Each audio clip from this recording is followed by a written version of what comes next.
అందరికీ నమస్కారం. నేను మీ అబ్బాయి నాయుడు. ఆంధ్రప్రదేశ్ ప్రజలారా, ముఖ్యంగా మీరు తెలుసుకోవాల్సింది, మీరు జాగ్రత్త పడాల్సింది ఎంతో ముఖ్యమైన విషయము. మీ అందరికీ తెలుసో తెలియదో, ఈ మధ్యకాలంలో దాని యొక్క పూర్వ వివరాలన్నీ బయటికి రావడం జరిగింది.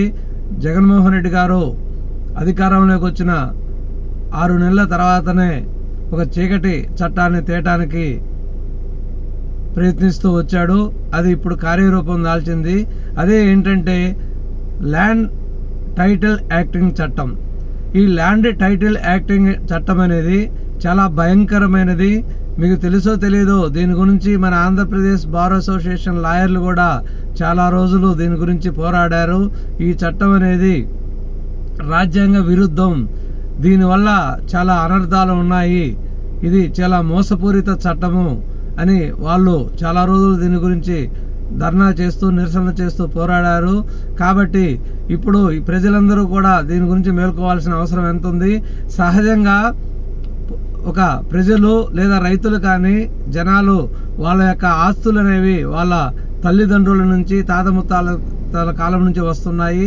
వాళ్ళకి ఇచ్చేటటువంటి భారత రాజ్యాంగం ప్రకారం వాళ్ళకి ఇచ్చేటటువంటి పాస్బుక్ల్లో భారత యొక్క రాజ్యాంగం బొమ్మ, అదే 3 సింహాల బొమ్మతో పాటుగా లోపల పేజీలో ఎవరైతే ఆ హక్కుదారులు, ఆ భూమి యొక్క హక్కుదారులు వాళ్ళ ఫోటో ఉంటుంది. కానీ విచిత్రంగా ఇప్పుడు ఈ ల్యాండ్ టైటిలింగ్ యాక్ట్ చట్టం ద్వారా జగన్మోహన్ రెడ్డి గారు అన్ని పొలాల యొక్క పాస్బుక్ల మీద నా బొమ్మ మాత్రమే ఉండాలి అని చట్టం చేయడం జరిగింది. అంటే దీని అర్థం ఏంటంటే, ఈ యాక్ట్ ఏం చెప్తుందంటే, ప్రజలు భూములు అమ్మినా కొన్నా వాటి ద్వారా వచ్చే రిజిస్ట్రేషన్ ద్వారా వచ్చేటటువంటి డాక్యుమెంట్లు అనేవి ఒరిజినల్స్ అన్ని మీ చేతికి ఇవ్వకుండా ప్రభుత్వం దగ్గరే అట్టు పెట్టుకుంటుంది. అంటే ప్రభుత్వంలో జగన్మోహన్ రెడ్డి బినామీ ఏర్పరిచిన ఒక కంపెనీ వెబ్సైట్లో ఈ డాక్యుమెంట్లన్నీ నిక్షిప్తం చేయబడి ఉంటాయి. అంటే ఒక ఎన్ఐసి అనే ఒక కంపెనీ ఉంది, కేంద్ర ప్రభుత్వానికి, నేషనల్ టెక్నాలజీ సెంటర్ ఎన్టీసీ అనేది ఒకటి ఉంటుంది. ఆ ఎన్టీసీని తొలగించి దాని స్థానంలో జగన్మోహన్ రెడ్డికి బినామీలైనటువంటి వేరే వాళ్ళ ద్వారా ఒక కంపెనీని ఏర్పరిచి ఈ డాక్యుమెంట్లన్నీ కూడా దాంట్లో నిక్షిప్తం చేయడం జరిగింది. అంటే దీనివల్ల వచ్చే అనర్థాలు ఏంటంటే, మీరు భూమి ఒక దగ్గర రిజిస్ట్రేషన్ తర్వాత మీకు డాక్యుమెంట్లు ఒరిజినల్స్ ఇవ్వరు కాబట్టి దాన్ని మీరు అనుభవించటమే. ఓన్లీ దాంట్లో మీరు వ్యవసాయం చేసుకోవటం, ఒకవేళ ఇల్లు అయితే దాంట్లో ఇంట్లో మీరు నివాసం ఉండటమే తప్పితే దాని మీద ఎటువంటి హక్కు అనేది మీకు ఉండదు. అంటే దాని మీద లోన్ తెచ్చుకోవాలన్నా లేదా ఎక్కడన్నా కుదవ పెట్టి డబ్బులు తెచ్చుకోవాలన్నా కూడా మీకు ఆ హక్కు అనేది ఉండదు. ఆ హక్కు అంతా కూడా ప్రభుత్వ ఆధీనంలో, జగన్మోహన్ రెడ్డి గారి ఆధీనంలో ఉంటుంది.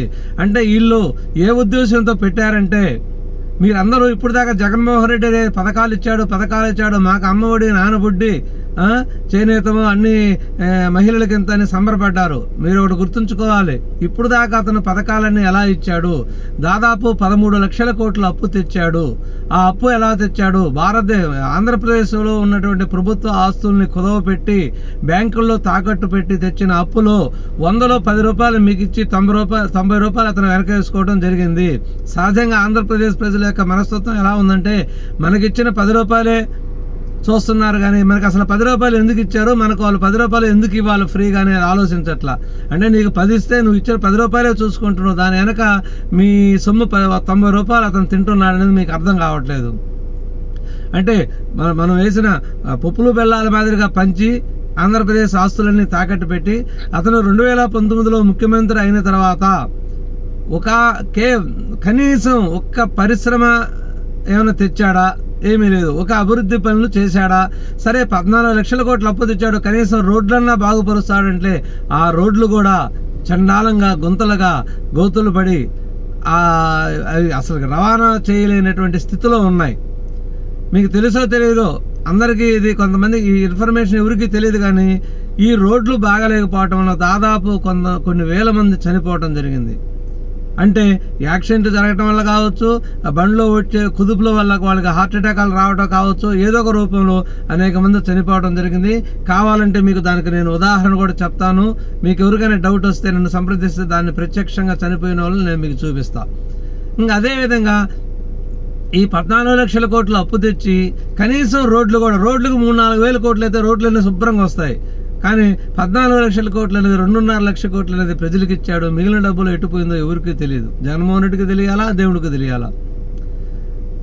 ఇక ఈ విధంగా ఈ ల్యాండ్ టైటిల్ యాక్టింగ్ చట్టం ద్వారా మీ అందరి మీద నెక్స్ట్ గవర్నమెంట్ కానీ మళ్ళీ తిరిగి కర్మజాలక జగన్మోహన్ రెడ్డి గారు గెలిచినట్లయితే ఇక తాకట్టు పెట్టడానికి ప్రభుత్వ భూములు లేవు, ఇంకా మీవే.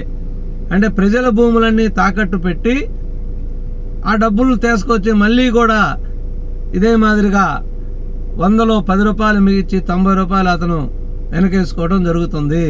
అంటే మీ ఆస్తి మీది హక్కు, మీ ఆస్తి మా ఆస్తి, మీ ఆస్తి మీద మీకు హక్కే మీ ఆస్తి మీరు అనుభవించండి కానీ ఎటువంటి హక్కు లేదు అనే ఈ నినాదం ద్వారా ఈ చీకటి చట్టాన్ని తేవడం జరిగింది. జాగ్రత్త పడండి ప్రజలారా. దయచేసి మీరు చాలా ఉపద్రవం పొంచి ఉంది ముందు. మీరేదో ఆసామాషిగా మా జగన్మోహన్ రెడ్డి ఈ ఇచ్చాడని మీరు ఆనందపడుతూ మీరు ఏమారంటే ఇంకా వచ్చే రోజుల్లో మనకు నిలువ నీడ కూడా ఉండదు, మన ఆస్తులు మన దగ్గర ఉండవు. మనం చూస్తూ ఉండాలి, మనం ఏమీ చేయలేం.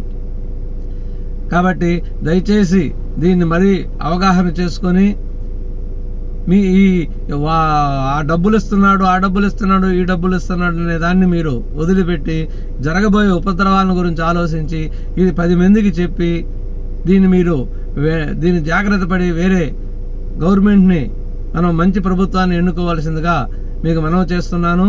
కాబట్టి దయచేసి రాబోయే సార్వత్రిక ఎన్నికల్లో